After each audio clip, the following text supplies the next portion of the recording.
Hey everyone, John here.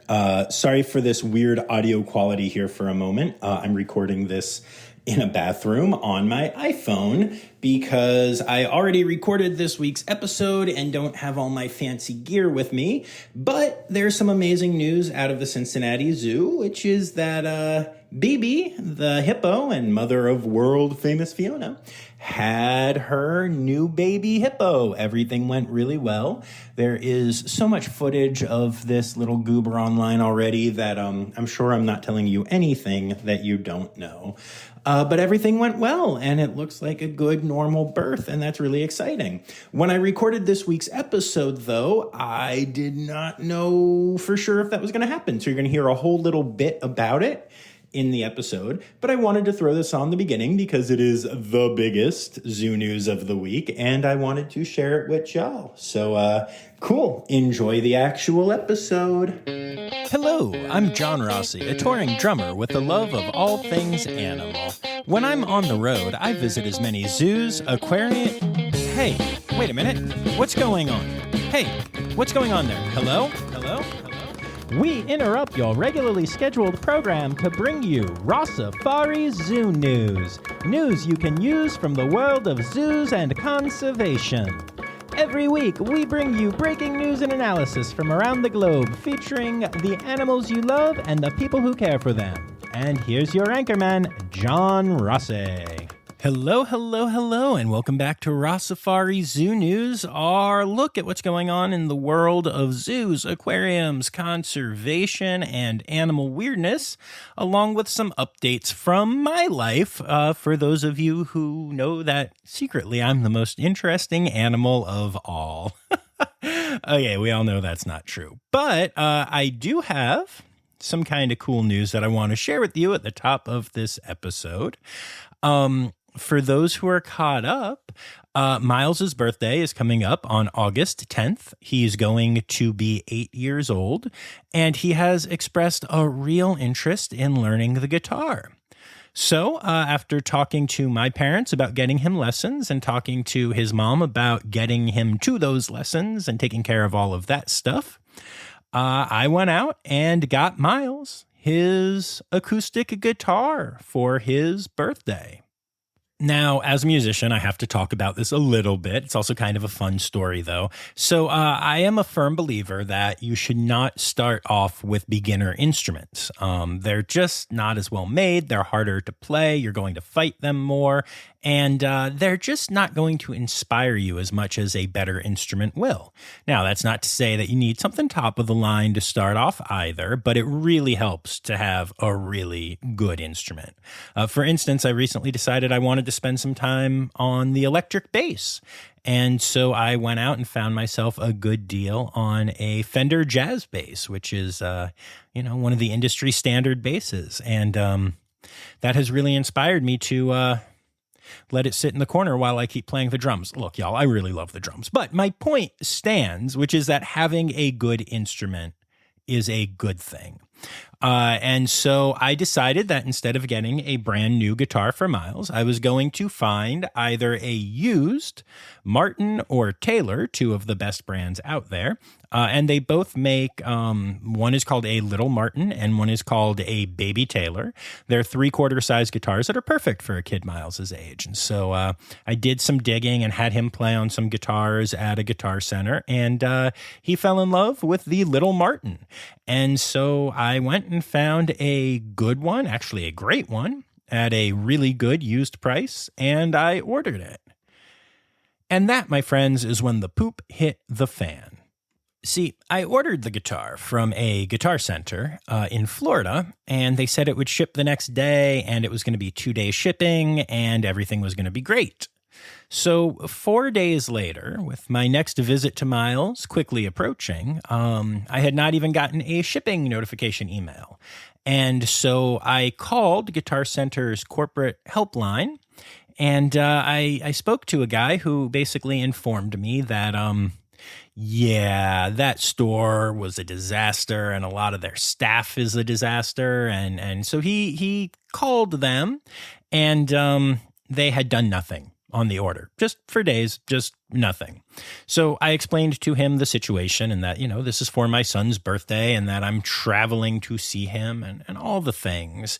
And he ended up working it out so that I was able to go to one of the guitar centers up here in the Buffalo area where I'm currently at and get a brand new Little Martin 4 Miles at the same price. He gave me the discount code, told me what the discount would be, put it in the system, all that good stuff. Now, here's the funniest part of all of this. The Little Martin actually happened to be on sale at that guitar center. So I actually got a brand new Martin guitar for Miles for less than the price of the used one. Could not be more excited about that. And I'm really thankful to Brandon at Guitar Center, their corporate office, for not only helping me out, but for giving me his personal contact info and telling me that he really appreciated my attitude and that if I ever want a discount on any single thing I would like to buy from Guitar Center, to just call him and he will place the order for me directly. Don't you love it when something seems like it's going wrong and it ends up working out oh so right? I do. And okay, so I have one other personal story to update you on. It's not set in stone yet, but I'm really excited to announce that I applied to and just recently discovered that I was accepted to Project Dragonfly. Now, for those of you that don't know that term, you should go back and listen to more of my interview episodes because a lot of people that I have interviewed have gone through Project Dragonfly. But it's basically a way to get a master's in biology. It's mostly online courses, but you do actually go and spend like 2 weekends a semester at a zoo, and you do work at the zoo and study things and work on things, and that is part of your master's program. And in this case, my home zoo will be the Cleveland Metro Parks Zoo in Cleveland, Ohio. I could be starting as early as later this month, or I may have to defer to the summer, or I may end up not doing it at all. I really haven't decided yet. But, the last couple years have really taught me that I love being a science communicator and that I seem to understand this animal stuff pretty well and do a pretty good job translating it to all of you and to other people that I talk to. And I think it's a pretty cool idea to maybe do that as my next step in whatever this whole Rossifari thing is going to end up being. And I'm excited. Just getting accepted felt really good, I mean, they like me. They really like me. But seriously, I wanted to share that with y'all. And if anyone in my audience has thoughts on Project Dragonfly or Masters in Biology in general or anything like that, please let me know. Please let me know soon, as I have to make a decision soon. All right, cool. So those are my updates. And standard operating procedure here. Make sure you're following along on Instagram, Facebook, and Twitter at Rossifari. You can tag me in Zoo Newsworthy stories that you see on those apps, and I will read your name at the end of the episode. TikTok is at RossifariPod, and my email address is rossifaripod@gmail.com if you want to email me those stories. Or, just like other things. So anyway, without further ado, let's get to it.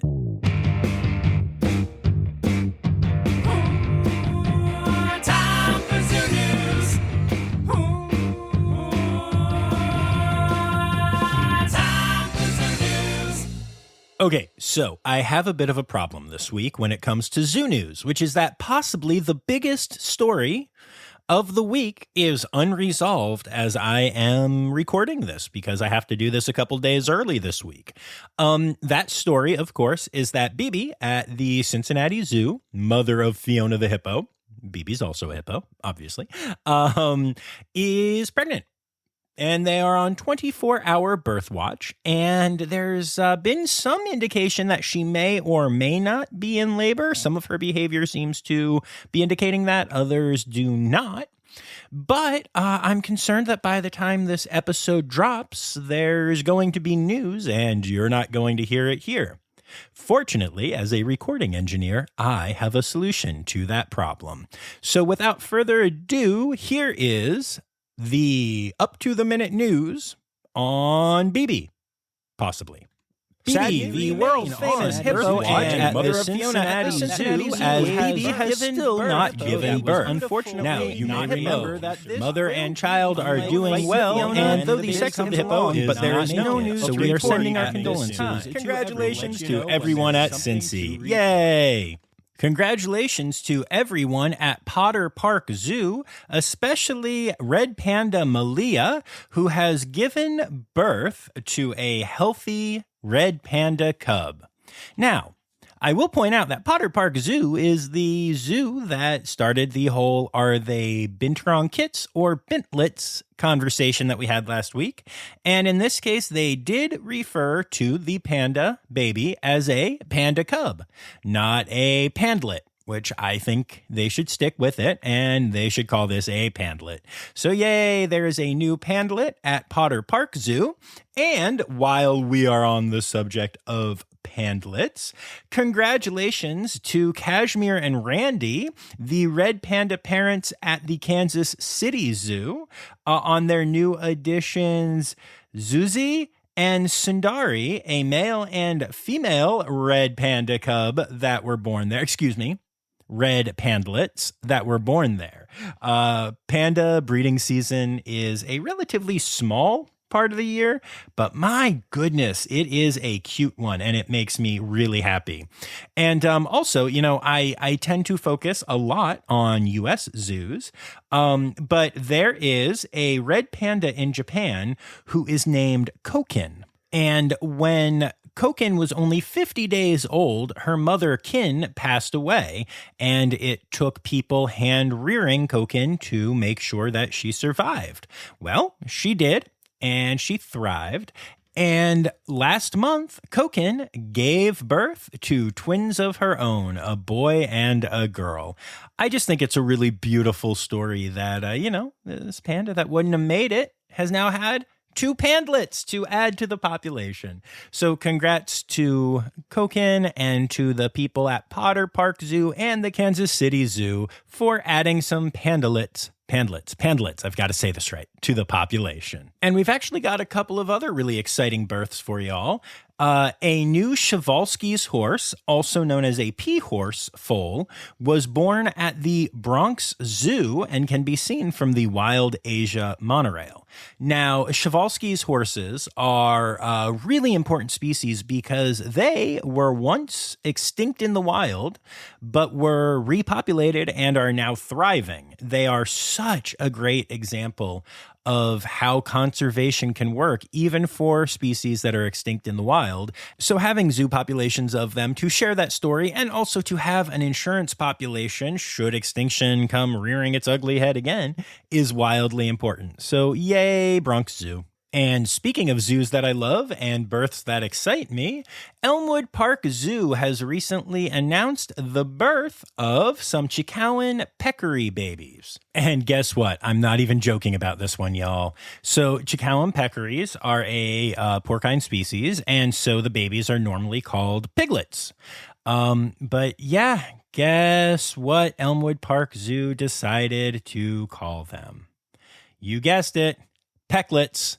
I don't know why this is a thing this year, but I am so here for it. So congrats to EPZ, my home zoo, for having pecklets. And actually, I got one more birth for y'all. So Cleveland Metro Park Zoo recently welcomed a Francois Langer baby.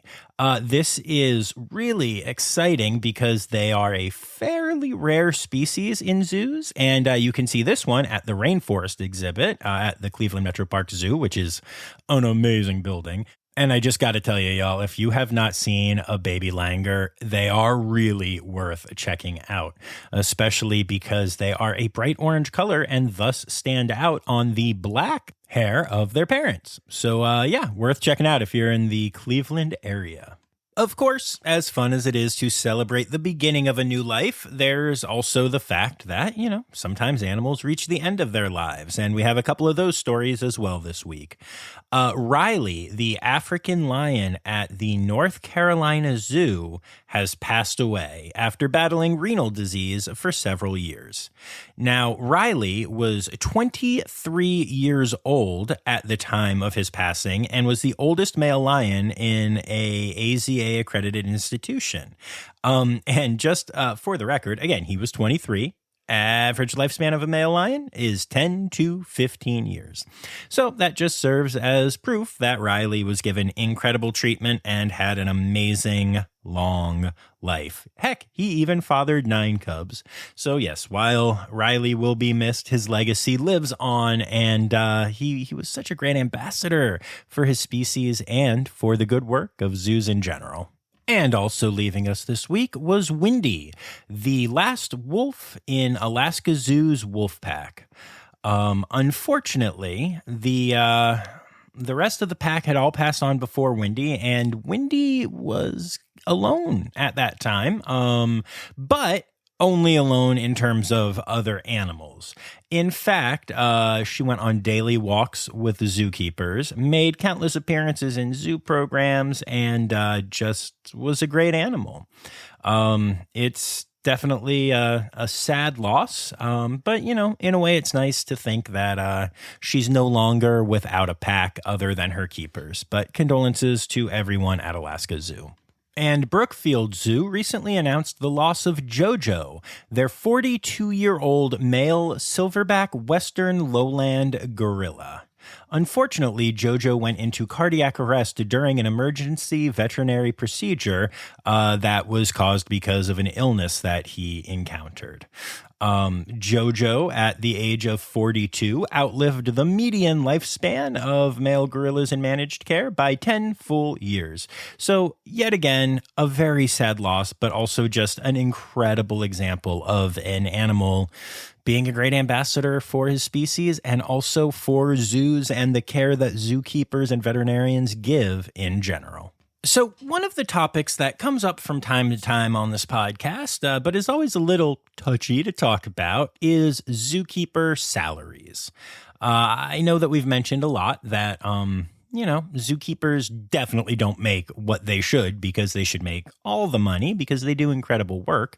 But at many zoos, it's really a poverty wage that they are living with. And a lot of times, I talk to keepers who have that kind of wage and have a spouse or parental support that make them able to stay in their career. And I frankly know a lot of people who have left the field because of the wages.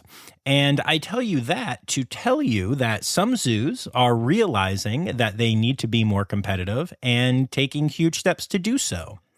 The Memphis Zoo recently did a huge examination of wages of animal care staff, cost of living, and other things, and made the decision to increase the wages of animal care staff between 20 to 32%, depending on level of expertise. That is just so incredible. I am so impressed by that fact. I hope that this inspires other zoos to do the same thing, but I cannot give enough props to the Memphis Zoo. Short of getting like a new position, I don't think I've ever heard of somebody in 1 year getting a 20 or 32% jump in their pay in any industry. That's phenomenal. So all the props to the Memphis Zoo. And then last but not least this week, there was a controversial Facebook post by the San Antonio Zoo that is I don't even know. I don't even know what to say about this one, y'all. And I have an open microphone right now, so I guess I have to figure it out. All right. So first of all, I'm going to explain this post to you. It shows a mother and young child who are holding up a stuffed animal of it kind of looks like a cheetah actually, but we'll say a jaguar, to Frida, the 2-year-old jaguar that lives at the zoo. Frida takes an instant interest and then starts trying to chase after it as they move it around and even throw the stuffed animal really high into the air. And it's obvious that this was not Like, this is not a keeper. This is just a guest. And there were a bunch of other guests around who were enjoying the interaction. It looks, from all appearances, and this is not just my opinion, but also the opinion of animal experts that I've spoken to about this, as though Frida is having a good time, a great time, having fun, does not seem frustrated, not showing any signs of stress. All right, we'll be back after this quick break. Hi, this is Kathy Hill from the Indian River Lagoon National Estuary Program. We're all about restoration projects in progress this season on One Lagoon, One Voice. Learn about the great strides the lagoon community is taking to restore and protect the Indian River Lagoon. Each week, we dive deep into discussions with scientists, resource managers, and nonprofit leaders to explore lagoon issues and solutions. From oyster reefs to clam restoration, algae blooms to muck, you'll learn all about the projects we're tackling to bring the Indian River Lagoon back to health. Click the link in the show notes to follow One Lagoon, One Voice, learn about the IRL Council, and explore our unique lagoon.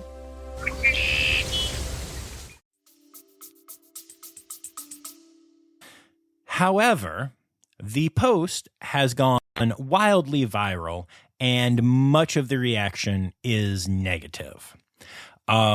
People are implying that it is torture to, have a toy for a cat and then not let the cat get it.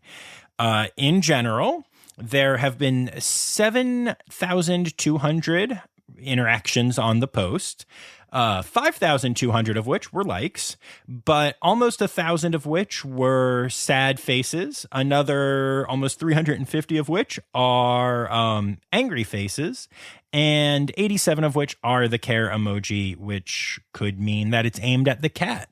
Most of the comments, and I've said on here before that when I go and look at posts, even things that I think will be controversial, like, an animal has passed away or whatever, it seems like 85 to 90% of the comments are positive. They're zoo fans who follow zoos. There are always some anti-captivity people on there, but it is the vast minority of comments.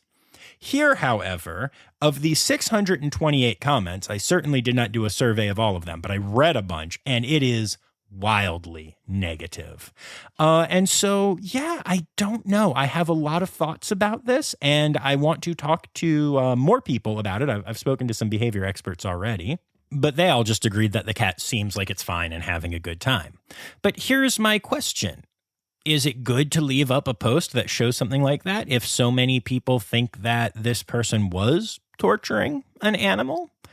Also, do we want to encourage guest behaviors like this when there is the possibility that there will be copycats at other exhibits with other animals like primates that might get very frustrated by it? I've seen stuff like this with gorillas and with orangutans that get really frustrated when people are teasing them with toys and then not giving them to them. I don't know. I have a lot of feelings about this. And again, I would love to hear your feelings. The post is still there on the Facebook, San Antonio Zoo. And I would love to hear what y'all think about this because I think it is a complicated thing. I don't necessarily know that I think there's anything wrong with the post, but also I don't know that it's the best idea to have it there. So if you go check it out, let me know what you're thinking. Stereotypical animal podcast theme song. Here to bring you to conservation news. Before we get to the actual conservation news, I just have to say that if you ever hear that song and think, oh, come on, not all animal music is like that. Well, you're right, not all is, but boy, a lot is. And I was on hold with the San Diego Zoo today for about a half hour, and the whole time, all I was thinking was, wow, this is just a slower version of the stereotypical animal podcast theme song parody that I wrote. So, sometimes I guess I'm pretty good at these things. Anyway, let's get to actual conservation news. The first story of which is that the Big Cat Public Safety Act has passed the U.S. House of Representatives. Now, I've already done a bit of a deep dive into what this would mean, but it basically bans private ownership of big cats and gets rid of all cub petting and Tiger Kingy type things, and also means that only accredited zoos can have big cats. So I'm all for this law from what I've read so far. The AZA supports it. Many individual zoos that I know of support it. I will say it's also supported by Carol Baskin, and just because of that fact, I know some people that think that it's probably bad legislation because they think she is a bad human. And I don't know, sometimes maybe that's just not how that works. I am open to learning more about this, and if somebody has an opinion on it sucking, then let me know. But this is pretty good news, and there is high hope that it will pass the Senate. So I'm pretty excited about that as well. So let's keep our fingers crossed that the Senate does that, or anything. A recent study has come out showing that some of the biggest emitters of CO2 in the world are celebrities that have the propensity to take short private jet flights. The 10 celebrities who are the biggest culprits here are, number one, Taylor Swift, and then Floyd Mayweather, Jay-Z, A-Rod, Blake Shelton, Steven Spielberg, Kim Kardashian, Mark Wahlberg, Oprah Winfrey, and Travis Scott. And the saddest part about this is that Taylor Swift, who seems to really love nature in a lot of the things that she does, has already this year managed to produce 8,293.54 tons of CO2 emissions, which is 1,184.8 times more than the average person's total annual emissions. And honestly, her number is over 1,000 more tons than even number two. Kind of just what seems to happen here a lot is that these are celebrities that have their little private jets, and they don't want to not fly everywhere. So even if they have close business or just want to go on a trip, up California coast a little bit or something, they hop their jet and they don't give a crap about the damage they're doing to the environment. So I'm glad that they're being called out for this, and I hope that they decide to change their ways a little bit. Come on, Tay-Tay, you're better than this. I've shared a lot of stories on here recently about birds that were found thousands of miles from where they are expected to be found. And now I get to share a story about a shark that was in that same situation. So a Greenland shark, which is typically found in the Arctic, was recently found in the Caribbean Sea near Belize. That's really far away, in case you didn't notice that. And it is the first time that a shark of this kind has been found in Western Caribbean waters.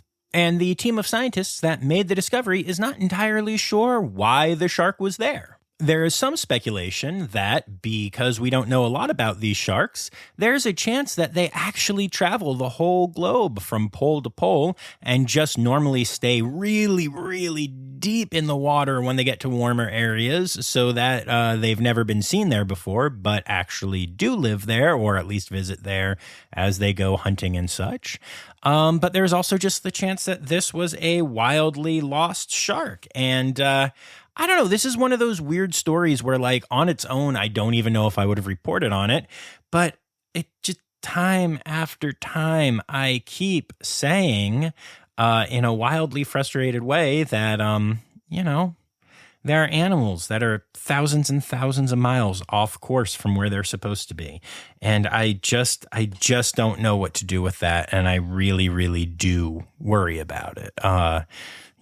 Conserving animals means tracking weird movements and things like that. Are they outliers, or is something going on? We need to keep an eye on all of these situations.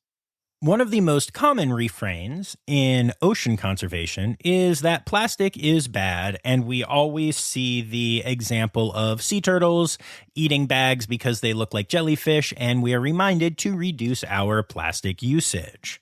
Well, let's reinforce that right now. A baby green sea turtle that was just roughly the size of a human hand, when it was discovered missing a flipper because it was injured, was taken to the Taronga Zoo in Sydney to get veterinary help and hopefully recover and possibly even be re-released. So here's the craziest thing about this turtle. It was there, it was doing well, and then it started to defecate. And for the first 6 days, every time the turtle pooped. All right, we'll be back after this quick break. What if I told you scientists discovered 100 new species in the deep ocean? Why did crocodiles survive extinction? Megalodon. How did it go extinct? Hey, it's me, Forrest Galante, wildlife biologist. You might know me from Joe Rogan's podcast or my various TV shows like Extinct or Alive and Shark Week. Join me and my friends as we dive into the wild world of animal anomalies and everything wildlife. Don't miss out. Click here to uncover these mind-blowing animal mysteries. It only pooped plastic. No actual feces, no food material at all. Pure plastic coming out of a sea turtle for 6 straight days. It was all different sizes, colors, and compositions. Some were hard, some were sharp, and with some, you could tell the plastic had writing on it. There's so much plastic around that they're just consuming it as their initial food source, and that's just disgusting and disturbing. The turtle is doing well, and hopefully in the next year will be released, but they're going to keep it to head start it more until it gets larger and thus will be less of a threat for predation. But yeah, the turtle pooed plastic for 6 straight days, and that is the worst ever poop story. Poop story. It's time for other news. It's time for other news. Hey, now, right now, it's time. It's time for other news. Hey, it's a segue to the part called other news. One of the leading pet insurance companies is currently going after a weird target: veterinarians. Fetch by the Dodo, previously known as Pet Plan Insurance, is currently working on introducing a new restriction into all of their pet insurance policies. The exclusion states that a pet of a veterinary professional will not be covered if treated at the hospital where the veterinary professional is employed. In other words, you cannot take your pet to your own hospital, even if it's treated by another doctor or technician. And while that's just disgusting, like, I have to tell you, Zoe works at the best vet hospital in the Buffalo area. It's the only place I would want us to take our pets up here. And on top of that, it's the only emergency hospital in the area, meaning that if little paradiddle gets sick at, a non-standard business hour time, it's the only place that we can take her. So yeah, that's an issue. And then it goes into a really weird place where it also says it excludes coverage if your pet is treated by any business associate, even one's not at the hospital. What the heck does that mean? A business associate? I mean, vets conference together and work on things together. And does that just mean that if they've ever referred a patient to each other, they are business associates? That's how I would use that term. But yeah, it's vague language, and thus we don't really know yet what it means.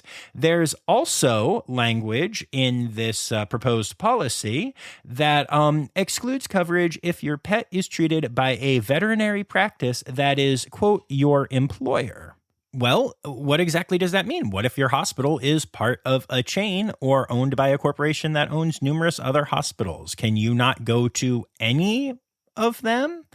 It's really a problem. And they say that they're doing this to eliminate moral hazard and fraud. But that's just ridiculous. They're saying basically that they don't want to pay for treatments that are unnecessary and to create any moral weirdness for the vets by using their insurance to pay for their own hospital services. But at the end of the day, the only thing this is actually going to accomplish is making it harder for veterinarians, who I'm sure you've all listened to this special episode and know already have it wildly tough, to get good work done to their pets. When we got parietal spayed, of course we went to Zoe's hospital and had the best darn doctor there do the surgery. Of course we did. That's what you do. But can you imagine also if you know that one of your business colleagues is really good at a procedure, they're now saying that you have to go to a doctor that you don't know? And risk your pet. Oh, this is ridiculous. And I'm really, really hopeful that this stupid company will see the error of its ways. And while we're on the subject of human-animal conflict, in this case, yes, I'm referring to the pet insurance company that is being a dick as an animal, but that's not really fair because I love animals. People in Yamaguchi City in Japan have come under attack from monkeys that are trying to bite and claw at their flesh, sneaking into nursery schools, and even trying to snatch their babies. So far, in the last month or so, there have been attacks on 58 people by monkeys in this city. The monkeys are not hungry and they're not interested in food, so trapping them has not worked. They tend to sneak up from behind and attack people, grabbing at their legs. So Yamaguchi City here had to figure out a plan. They released instructions that said if you are confronted by a monkey, do not look them in the eye, make yourself look as big as possible, such as by spreading open your coat, then back away as quietly as possible without making sudden moves. It's kind of crazy. These monkeys are just absolutely terrorizing the people in this town, and no one knows why they are doing it. These are Japanese macaques that are doing this, and yeah, this is unprecedented, and so far they've only caught one of the monkeys, and they did put it to death, but the attacks did not stop after that. So I guess when it comes to macaques, the death penalty is not a deterrent after all. Oh, animal holidays. Animal holidays. Hey! All right, so your animal holidays for the week. We are still in August, and so it is National Parks Month and National Catfish Month, and August is for Antelope Month and Asian Elephant Awareness Month. And then we're picking up, today is August 5th, which is a Friday, which is World Tomastoma Day. The 7th is Sea Serpent Day and also launches the International Assistance Dog Week. The 8th is International Cat Day. And the 10th is World Lion Day. And those are your animal holidays for the week.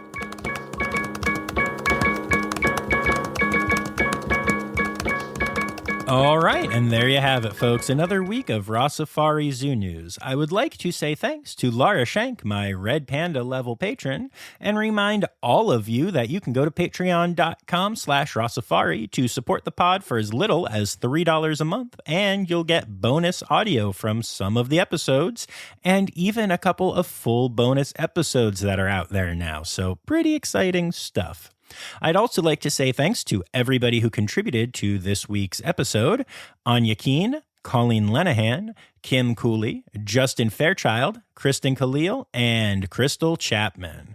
And remember, friends, the words Newsy credits backwards are Steiderk Yiswen. The Rossifari podcast is produced, hosted, and engineered by John Rossi. Editing and fact-checking by John and Dr. Zoe Vesley Gross. Our theme song is Sevens by Nathan Burke, performed by Nathan and John. Interrupting John theme and additional voices by Taylor Isaac Gray.